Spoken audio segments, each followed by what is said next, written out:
What's up, Covalence friends? Today we're going to be going through part 2 of our little Stripe mini series here. We're going to be converting our payment intent into a setup intent.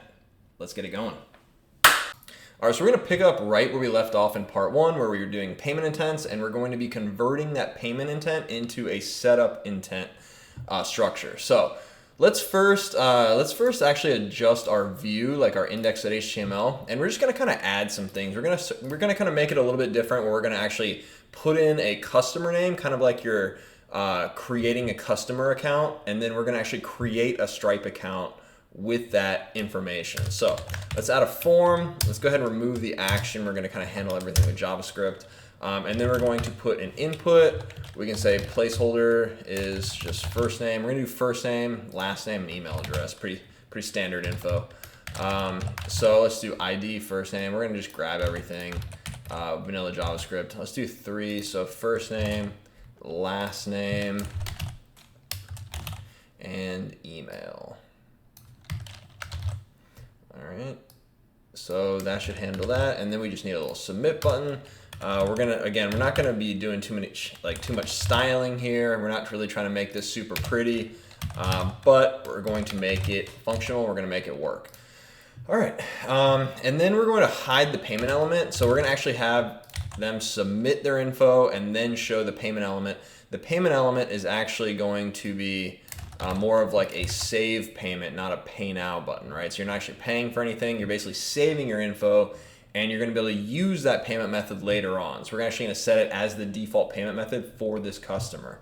All right, so we're going to hide it. Let's go ahead. Let's add a couple styles as well. So let's go into our public CSS folder, and we're going to add some styles. So let's just, we're not going to make it pretty, like I said. Let's just do input and button, and we're going to just say display block and margin 1em0. So we're going to add a little bit of margin, and we're going to make that display block so we don't actually have to put some divs in between there. You could wrap these in divs if you want, but we're just going to leave it at that. So last thing, let's go ahead and we can either pull up our app.ts here, and we can start kind of adding to the logic here, or we can do the back end first. So I'm going to say, let's do the back end first, just so that we can come back to this front end, and then we can go ahead and just kind of build out the front end for the back end, right? So we're going to go to our server, routers, our user.ts. We're going to do everything in this user.ts file. And what we're going to do first, we're going to actually make a new post route. And so it's going to be .post, and it's going to be /customer. And we're going to make an async function. Actually, we can pretty much just copy this function here. Let's go ahead and do that. At least give it a little bit of a stub out, or at least a little bit of structure, right? And then instead of our actual payment intents, we're going to create a customer instead. So you can pretty much just change this to be customer. And then instead of all this info, we're actually going to be passing in our email, model.email. And you could be checking too to make sure that this information exists as well. Stripe is kind of funny with that, actually. Like if you include something and it's undefined, it might actually throw an error. So it just depends on the actual function you're calling, or the API route that you're calling. But a lot of the time, Stripe does not like it if you put undefined values. So we're going to assume all these are defined, and we're not going to even check on the front end. But in production, or a real life application, you're going to want to make sure these values exist, right? And you're going to want to do some validation before you actually make these function calls. But we're just looking at functionality here. Again, we're going to do model.firstName and model.lastName. So Stripe takes in a whole name and doesn't separate first and last name. Which is typical since they are an international company, and it's just easier, I think, for them to just have a single name value. But what you can do is with metadata, you can put whatever you want. So if you want to do something like this, you could, and then you could actually store these separately, and you could reference these values yourself later on, right? So you could actually reference these metadata values instead of referencing the name property if you wanted to. But again, you might want to actually, check this. If they don't put a first name, you're just going to have a space and then the last name. So things like that are important to make sure you have actual things to check these values for. But in our case, we're not going to worry about it too much. So We are going to not return a client secret. We are going to return success true as well as a customer ID. So it's just going to be customer. Stripe references everything as just customer. It's a string. It is just the ID of the customer that we're going to be passing. We're going to pass that back to the front end. If you don't want to be passing back Stripe IDs to the front end, you don't need to. You could actually do essentially everything we're about to do in one call if you wanted to, but I recommend not worrying about it. I think it's fine to pass back Stripe IDs. It's not a big deal if they're available on the back end, or sorry, on the front end, or people can see them. It's not going to really change too much. So I think it's fine to be doing stuff like that. But if you are, super scared about that, you don't need to. You can always just reference everything in the back end, and you could store this customer ID to a user ID, right? So you could create your own user, you could store this customer ID on the user, then you could pass back the user ID, and then you could just reference that user ID. So that's definitely another option. But for our particular case here, we're just going to pass back the customer ID itself. So next thing we're going to do, similar to this post here, we're going to just copy this again, and we're going to put a setup intent route. So this setup intent route is actually going to create a setup intent, which is similar to a payment intent, except there is no actual amount or currency. So basically what I was saying before, if you wanted to do something like what I was talking about, where you don't want to ever pass in an undefined value, this is basically how you would do it. So you would kind of create your options, and then you would pass in your options like this. Right, and then so you could reference this. It's actually a stripe.setup intent create params, right? So now if I do, if not model dot customer, then we want to add that customer equals model dot customer. Now we're actually only adding this property to the options if it exists, right? And now you're not going to be passing in any undefined values, and you're not going to cause any issues with Stripe. So that should be essentially good there. We're going to pass back this same client secret. And so, yeah, it's good. If you want to make sure, if you want to rename these, easy enough to rename that to be S, or it could be setup intent, whatever you want, right? All right, so the last actual route that we're going to do is we're going to do a post. So let's go ahead. We're just going to copy this again. Let's remove that space since we don't need it. And the last post we're going to do is actually something we're going to call finish setup.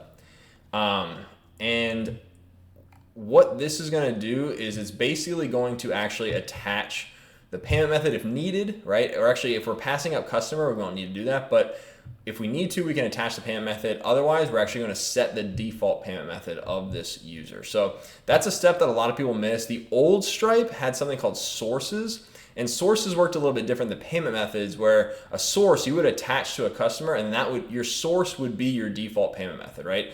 Now you can have any number of payment methods for a particular customer or a particular user, and you actually have to set the default payment method for invoices and subscription payments and things like that, right?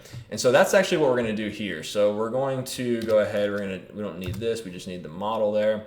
And we can say, if not model.setup intent. So we're going to pass up the setup intent ID.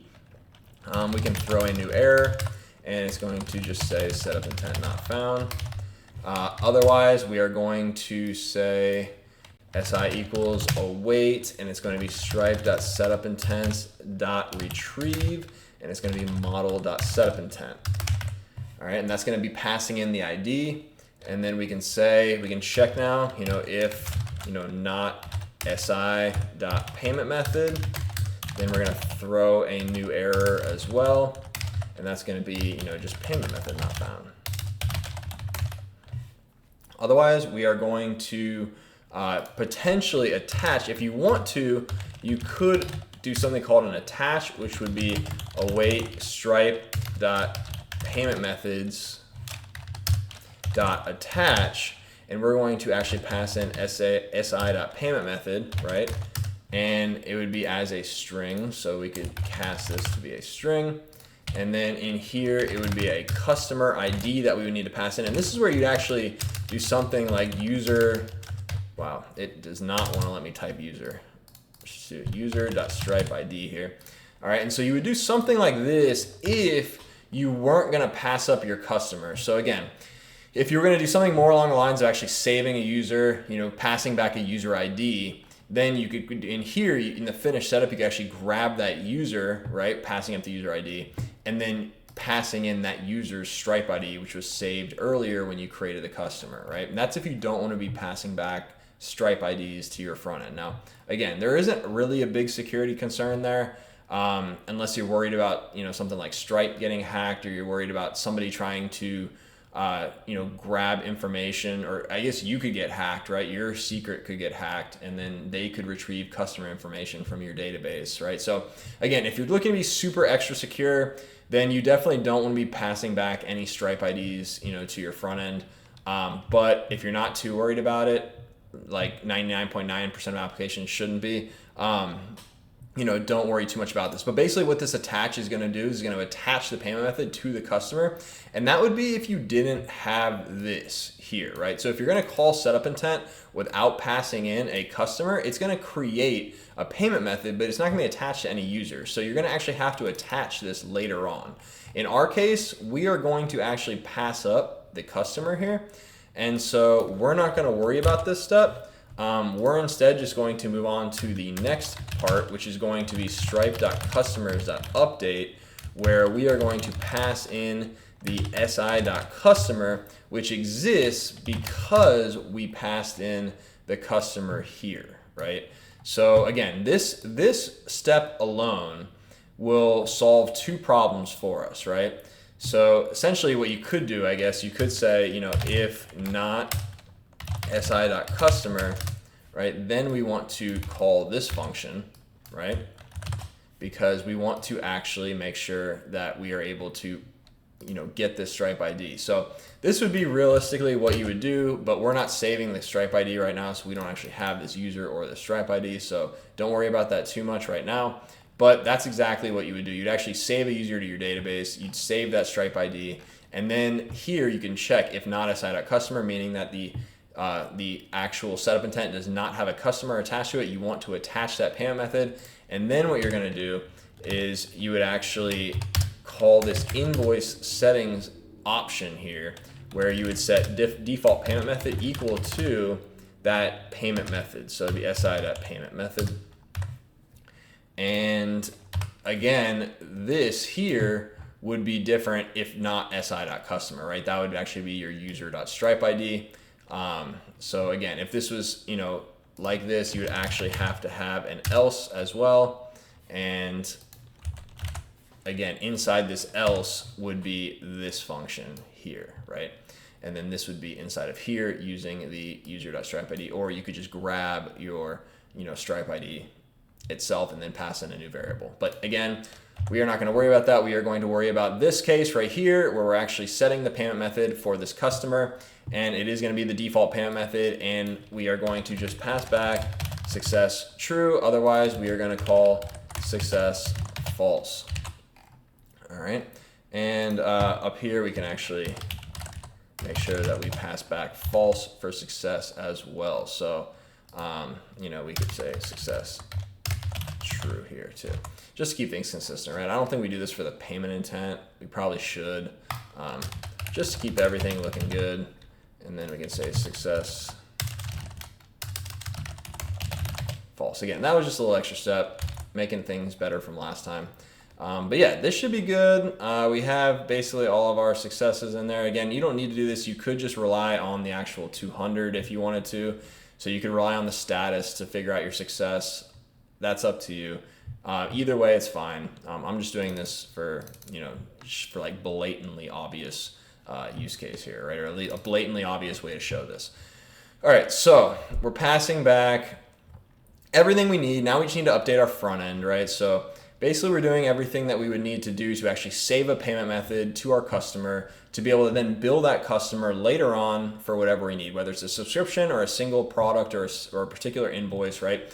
We are going to be setting up this intent to later on charge them. All right, so we can go ahead, we can pull up our app.ts now, and we're going to start having to add some new stuff here, right? Because right now we're not working with any of the new form elements. So let's go ahead and actually just grab that variable first. We're going to say HTML form element, and it's going to be document.query selector form. We only have one form on the page. We can just use that. We're going to have our first name equals HTML input element, document.get element by ID, and that's going to be first name. And we're going to have last name, which is HTML input element as well. We can actually just kind of copy this twice, and we'll change this to be last name and email. All right, and then we're going to change the IDs here, email. All right, and then the last thing, we actually have this container that we chose to hide, right? And we're going to just move this up here as well. So we're going to have this container up here. It's going to be the same element that we're actually referencing here. It's just right now it's hidden. It's going to contain that payment element. All right, so we have our load function. We're calling it immediately, but we're not actually going to be calling it immediately anymore. We're going to be only calling it after we submit our form. And then what we can do is we can actually pass in our customer value. And we're actually, when we call this, it's no longer going to be a payment intent. Let's go ahead and copy this. We're going to comment this out. And instead, we're actually going to be calling the setup intent. And we're not sending up an amount anymore. We're just sending a customer. So that's essentially what we're going to be posting to this. So that should be good. Let's see. Everything else is going to be exactly the same. So that's kind of how easy it is to switch between the two, setup intent and payment intent. There is a little bit more back and forth, right, with the setup intent, just because you're not actually able to just charge somebody as a guest, right? So you're actually attaching this payment method to a customer to make this valuable at all, right? There's no real value in a setup intent that's not attached to a customer. Like it's never going to be used for anything unless you're just trying to collect payment methods for whatever reason, which is kind of dumb. All right, so and then instead of confirm payment, we're actually going to be switching this. So I'm actually going to be just saving this for reference. So I'm going to comment this out. And then let's go ahead and switch this to setup, not retrieve setup intent. It's going to be setup payment. At least it should be. Let's see. Oh no, it's confirm setup. That's what it is.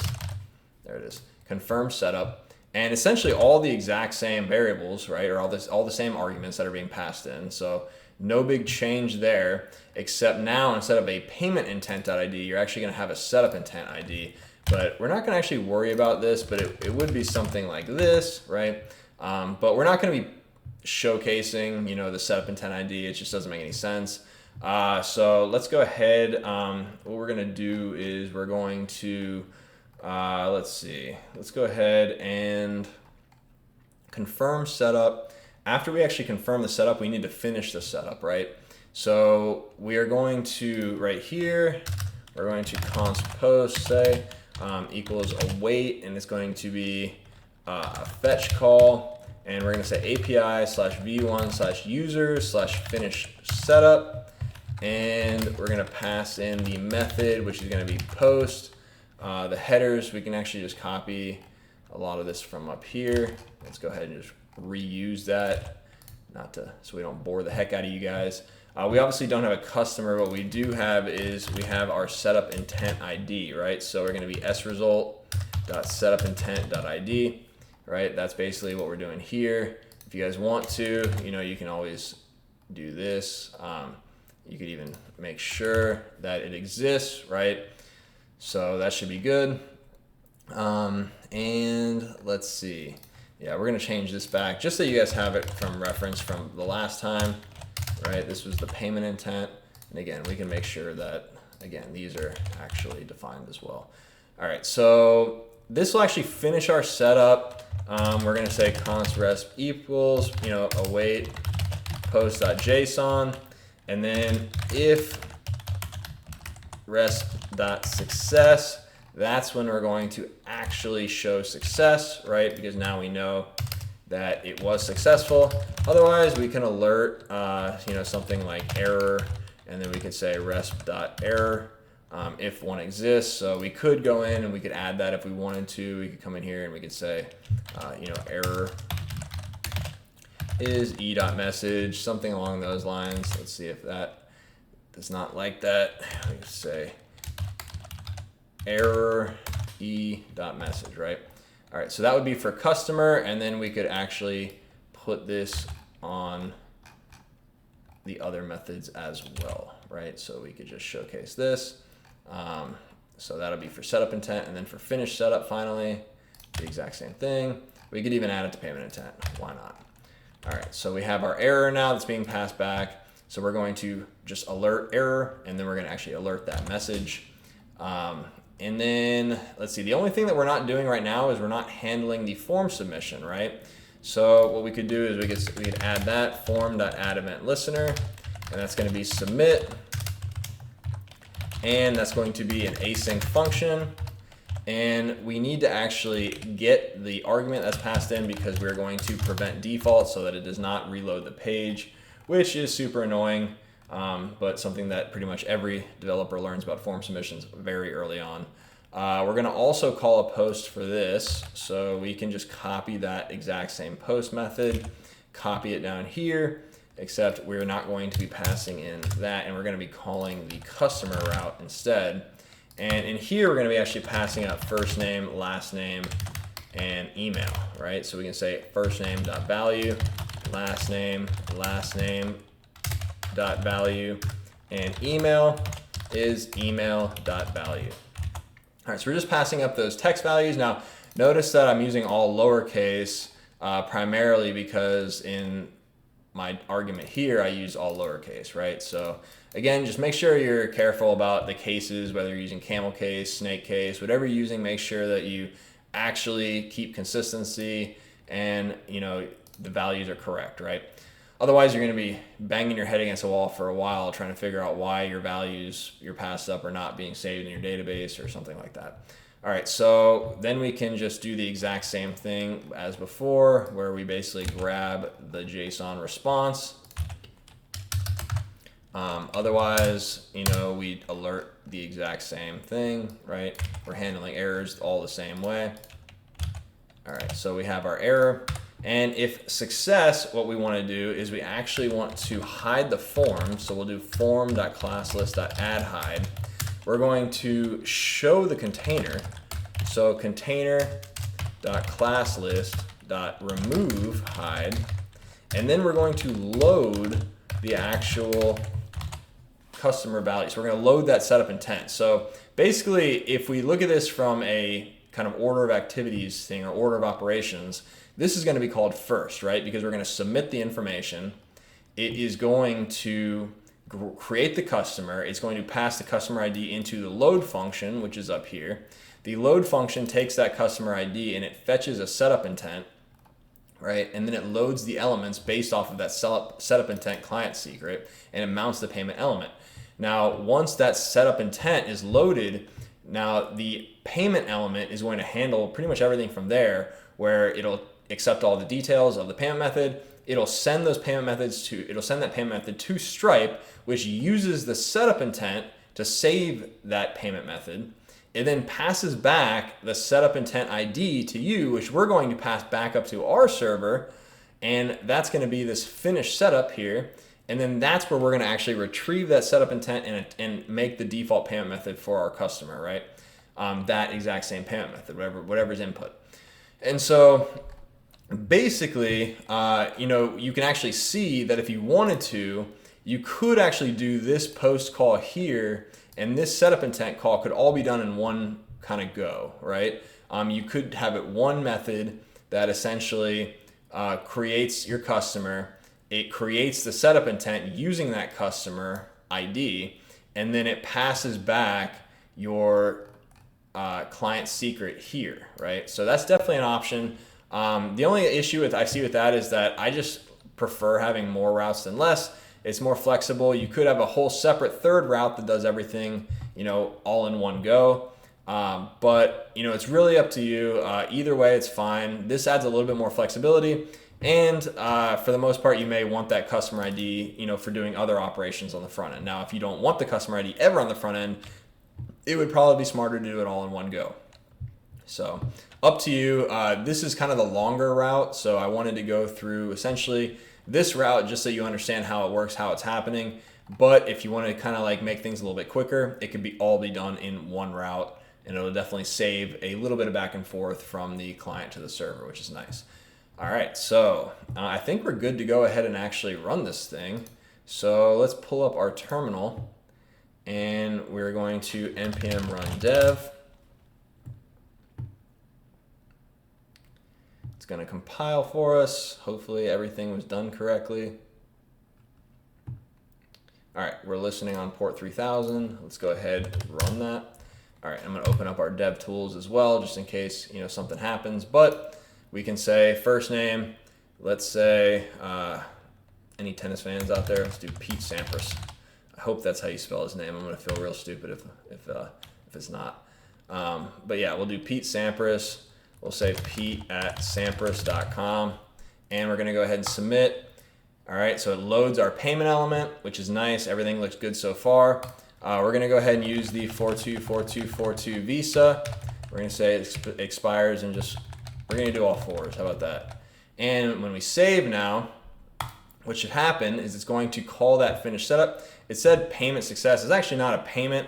It's more of a setup success, right? So, we could go back. We could change that real quick if we want to.